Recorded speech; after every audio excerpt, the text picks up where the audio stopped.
ಸ್ವಲ್ಪ ಸುಮ್ಮನಿರಿ. ನಾನ್ ಕಾಮಾಗೆ ಇದ್ದೀನಿ ವಿಶಾಲ್. ನೀನನ್ ಸಾಕಿದ್ ಗೊಂಬೆನೆ. ಅದೇ ಅತ್ತೇನೆ ಪವಿತ್ರವಾದ ಅಮ್ಮನವರ ಮಂಗಳಸೂತ್ರಕ್ಕೆ ಕೈ ಹಾಕಿದ್ದು.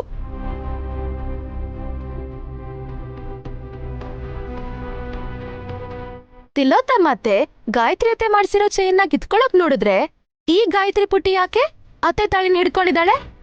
ಅರ್ಥ ಏನಾದ್ರೂ ಮಾಡ್ಕೊಂಡ್ರೆ ಚೆನ್ನಾಗಿರುತ್ತೆ ಚಿಕ್ಕ ಮಾತೆ.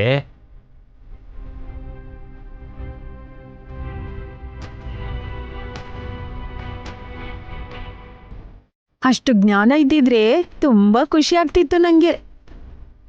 ನೀನು ನಂಗೆ ಹೇಳಂಗಾಗ್ಬಿಟ್ಯಾ? ಯಾವ ವಸ್ತು ಆದ್ರೂ ಸರಿ, ಅದೇನಾದ್ರೂ ಸಿಕ್ಕಿದ್ರೆ ಅವ್ರದ್ದೇ ಆಗಿರುತ್ತೆ. ವಾಪಸ್ ಕೊಟ್ರೆ ಜವಾಬ್ದಾರಿ ಅನ್ಸುತ್ತೆ.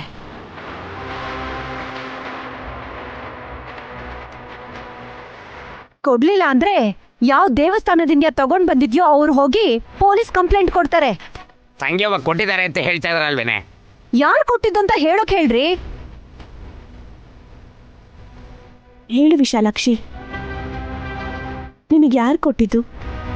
ಹೇಳಕ್ಕಾಗಲ್ಲ ಅಮ್ಮ, ನಿಮಗ್ ಕಷ್ಟ ಆಗುತ್ತೆ.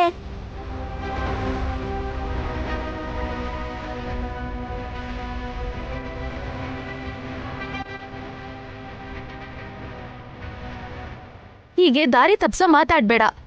ನೀನ್ ಹೇಳಿದ್ರೆ ನಾವ್ಯಾಕೆ ಕಷ್ಟಪಡ್ತೀವಿ? ನಿಜ ಹೇಳು ಸಾಕು. ವಿಶಾಲಾಕ್ಷಿ ಹೇಳಮ್ಮ. ಹೇಳ್ಬೋದಾ ಅಪ್ಪ?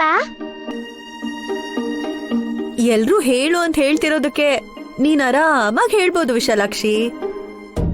ಸರಿ, ಹಾಗಾದ್ರೆ ನನ್ಗೆ ಮಂಗಳಸೂತ್ರನ್ ಕೊಟ್ಟಿದ್ದು ಬೇರೆ ಯಾರೂ ಅಲ್ಲ,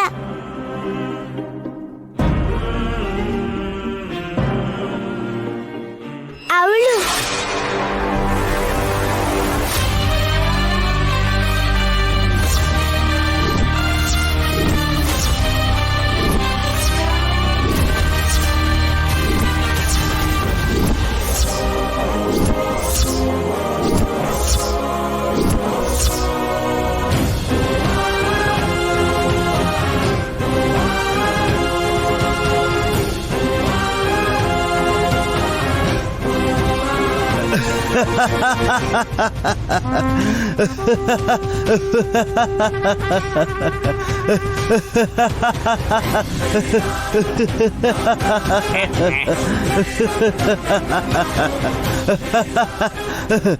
ಯಾಕೆ ನಗ್ತಿದ್ದೀರಾ? ನೋಡೋದಕ್ ವಿಶಾಲಾಕ್ಷಿ 17 ವರ್ಷದ ಹುಡುಗಿ ತರ ಕಾಣಿಸ್ತಾಳೆ ಹೊರತು ಮಾತಾಡೋದು ಮಾತ್ರ 85 ವರ್ಷದ ಮುದ್. ನೈನಿ, ಚಿಕ್ಕ ಮಗು ಏನೋ ತಮಾಷೆಗೆ ತಾಳಿ ಹಿಡ್ಕೊಂಡ್ರೆ ಯಾಕೆ ಹಾಗೆ ಹಿಡ್ಕೊಂಡ್ಲು ಅಂತ ನೀನ್ ಯೋಚನೆ ಮಾಡಿದ್ರೆ ಏನ್ ಹೇಳ್ಬೇಕು? ಹೌದಲ್ವಾ ನೈನಿ? ಮಕ್ಕಳು ಹೇಗೆ ಹಿಡಿತವೆ ಯಜಮಾನ್ರೆ? ಮಾಮೂಲಾಗಿ ಹಿಡ್ಕೊಂಡ್ವೋ ಇಲ್ವೋ ಅನ್ನೋ ತರ ಹಿಡ್ಕೋತಾರೆ. ಆದ್ರೆ ಗಾಯತ್ರಿ ಪುಟ್ಟಿ ತಿಲೋತ್ತಮ ಅತ್ತೆ ತಾಳಿನ ಗಟ್ಟಿಯಾಗಿ ಹಿಡ್ಕೊಂಡಿದ್ಲು. ಸಾಯಿಸ್ಬೇಕು ಅಂತ ಅನ್ಕೊಂಡ್ಲೋ ಏನು? ಅದ್ಕೆ ಮಗು ಯಾಕೆ ಹಾಗನ್ಕೋತಾಳೆ? ಬಾಯ್ ತಪ್ಪು ಮಾತಾಡಿದ್ರು ಇಲ್ದಿರೋ ಅನುಮಾನ ಬರುತ್ತೆ ನೈನಿಗೆ. ಯೋಚನೆ ಮಾಡಕ್ಕಿಂತ ಅನುಮಾನ ಪಟ್ರೇನೆ ನನ್ ಪ್ರಶ್ನೆಗೆ ಉತ್ತರ ಸಿಗುತ್ತೇನೋ ಅಂತ ಅನ್ನಿಸ್ತಾ ಇದೆ. ನೈನಿ, ಅನುಮಾನನ ಯಾಕೆ? ವಿಶಾಲಾಕ್ಷಿ ಹಾಕೊಂಡಿದ್ದ ತಾಳಿನ ತಿಲೋತ್ತಮ ಅತ್ತೆ ಕಿತ್ಕೊಳಕ್ ಹೋದಾಗ ಗಾಯತ್ರಿ ಪುಟ್ಟಿ ಅವ್ರ ತಾಳಿನ ಹಿಡ್ಕೊಂಡು ಉಸಿರು ಕಟ್ಸಿದ್ಲು ಅಂದ್ರೆ ಏನ್ ಯಜಮಾನ್ರೆ? ಅಬ್ಬಾ, ಇದ್ರಲ್ಲಿ ವಿಚಿತ್ರ ಏನಿಲ್ಲಮ್ಮ. ಸ್ಪಷ್ಟವಾಗಿರೋ ಗಾಯತ್ರಿ ಸ್ವಲ್ಪ ಜೋರಾಗಿ ಎಳೆದಿರ್ಬೋದೇನೋ. ಹೌದೌದು, ಈ ಸಲ ಅತ್ತೆ ಜುಟ್ ಹಿಡಿಸ್ಬೇಕು, ಬೋರ್ಡ್ ಗುಂಡೆ ಆಗ್ಬಿಡ್ತಾರೆ. ಅಯ್ಯೋ, ಅಕ್ಕ ಯಾಕೆ ಹೀಗ್ ನಕ್ಕೊಂಡ್ ಹೋಗ್ತಿದ್ದಾಳೆ? ಎಲ್ಲಾದ್ರೂ ಬಿದ್ದೋಗೋ ಹಾಗಿದ್ದಾಳೆ. ಅದ್ಕೆ ಯಜಮಾನ್ರೆ, ಅದ್ಕೆ ಇರಿ ಅದ್ಕೆ. ಸಿನಿಮಾ ಚೆನ್ನಾಗಿ ಹೇಳದ್ಲು. ತಿಲೋತ್ತಮಕ್ಕ ಗುಂಡೋಡ್ಸ್ಕೊಂಡ್ರೆ ಹೆಂಗಿರ್ತಾರೋ.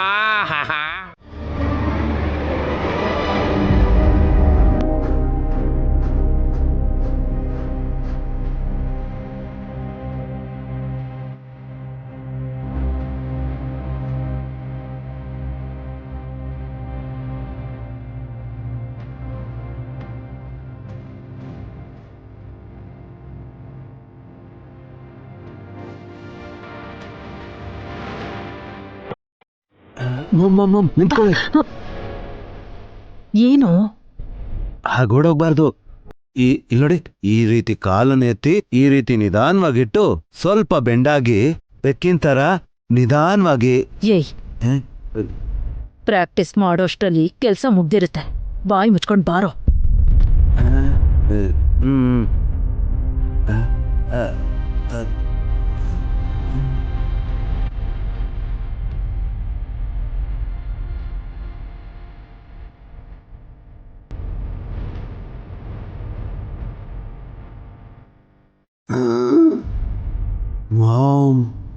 ಲೈಟ್ಸ್ ಎಲ್ಲ ಆಫ್ ಆಗಿದ್ರು ಈ ಮಗು ಮುಖ ಎಷ್ಟೊಂದು ತೇಜಸ್ಸಲ್ಲಿ ಕಾಣಿಸ್ತಿದೆ ಅಲ್ವಾ? ಆ ಕಳೆ ಅಂದದಿಂದ ಬಂದಿರೋದಲ್ಲ ಕಣೋ, ಕತ್ತಲ್ಲಿರೋ ವಜ್ರದ ತಾಳಿಯಿಂದ ಬಂದಿರೋದು. ಇಷ್ಟೊಂದು ಬೆಲೆ ಬಾಳೋ ಮಂಗಳಸೂತ್ರನ ಹೇಗ್ ತಗೊಂಬಂದ್ಲ ಗೊತ್ತಿಲ್ಲ. ಆದ್ರೆ ಇವಳಗ್ ಬರೋ ಮ್ಯಾಜಿಕ್ ಎಲ್ಲ ನನಗ್ ಬಂದಿದ್ರೆ ಬ್ಯಾಂಕಲ್ಲಿರೋ ಅಷ್ಟು ದುಡ್ಡೆಲ್ಲ ಗುಳುಮ್ ಮಾಡ್ಬಿಡ್ತಿದ್ದೆ. ಅದು ಆಗ್ದೇ ಇರೋ ಕೆಲ್ಸ. ಆಗ್ದೇ ಇರೋ ಕೆಲ್ಸದ ಬಗ್ಗೆ ನಾವ್ಯಾಕೋ ಮಾತಾಡ್ಬೇಕು? ಕತ್ರಿ ಕೊಡು ಇಲ್ಲಿ. ಪ್ಯಾಂಟ್ ಜೇಬಲ್ ಇಟ್ಟಿದ್ಯಲ್ಲೋ, ಏನಾದ್ರೂ ತೊಂದ್ರೆ ಆದ್ರೆ? ಏನಾಗಲ್ಲ ಬಿಡಿ ಮಾಮ್. ತಗೊಳ್ಳಿ.